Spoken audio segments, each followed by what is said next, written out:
Hello friends, welcome back. In the last video, we learned about the months and seasons of English calendar.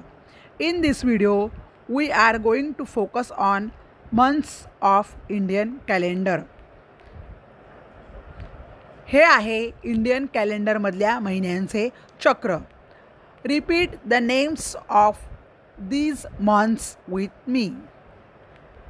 चैत्र, वैशाख, ज्येष्ठ, आषाढ, श्रावण, भद्रा, अश्विन, कार्तिक, अग्रहायण, पौष, माघ, फाल्गुन.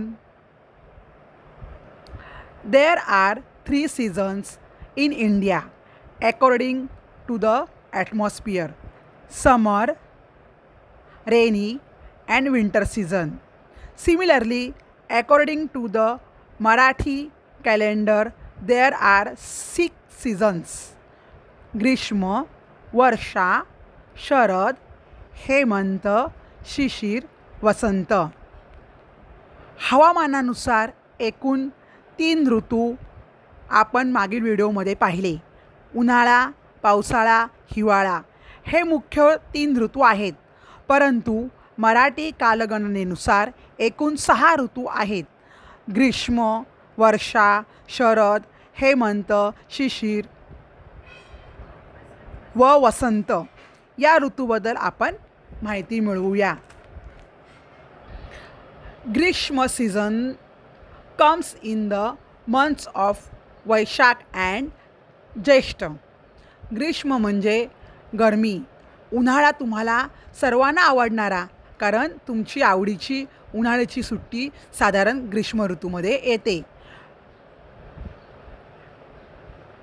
During the months of Ashadh and Shravan we experience season of Varsha.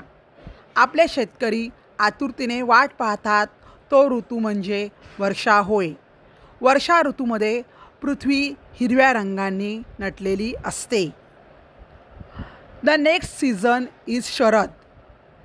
Sharad comes in the month of Bhadra and Ashwin. Sharad ऋतू म्हणजे गुलाबी थंडीचा season. हिवाळा ही शरद ऋतूची खासियत. In the months of Kartik and Agrahayan, we have Hemant season. Agrahayan महिना म्हणजे मार्गशीर्ष महिना होय. या महिन्यात असणाऱ्या हेमंत ऋतूला आरोग्यदायी ऋतू म्हणतात. Months of the Shishir season is Paush Magh. पानगळतीचा ऋतू म्हणजे शिशिर ऋतू होय. पानगळतीबरोबरच झाडांना नवीन पालवी फुटण्यासही सुरुवात होते. Last but not least we have Vasant ritu in the month of Phalgun and Chaitra. Phalgun व चैत्र महिन्यात वसंत ऋतू येतो. वसंत ऋतू हा सर्व ऋतूंचा राजा होय. वसंतोत्सवास निसर्गोत्सव असेही म्हणतात. या वेळेला सृष्टीची निर्मिती शक्ती वाढलेली असते.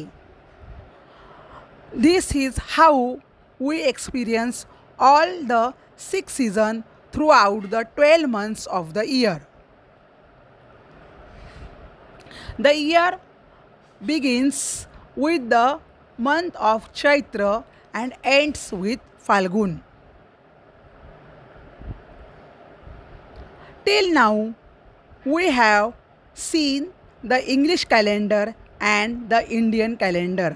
Now, I will introduce you to the school calendar.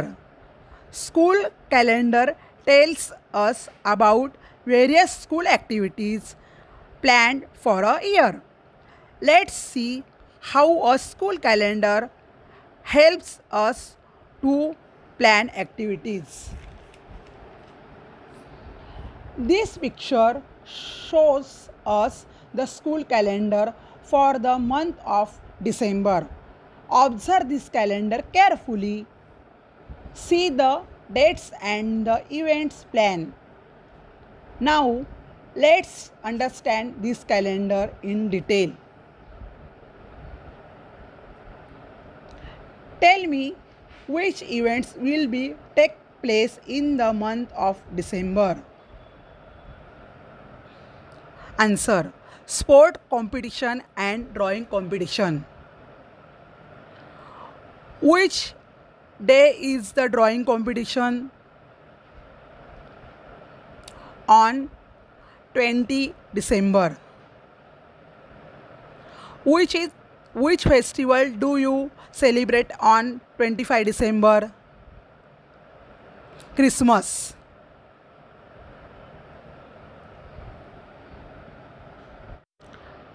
In this video, we learned Indian calendar, seasons and school calendar.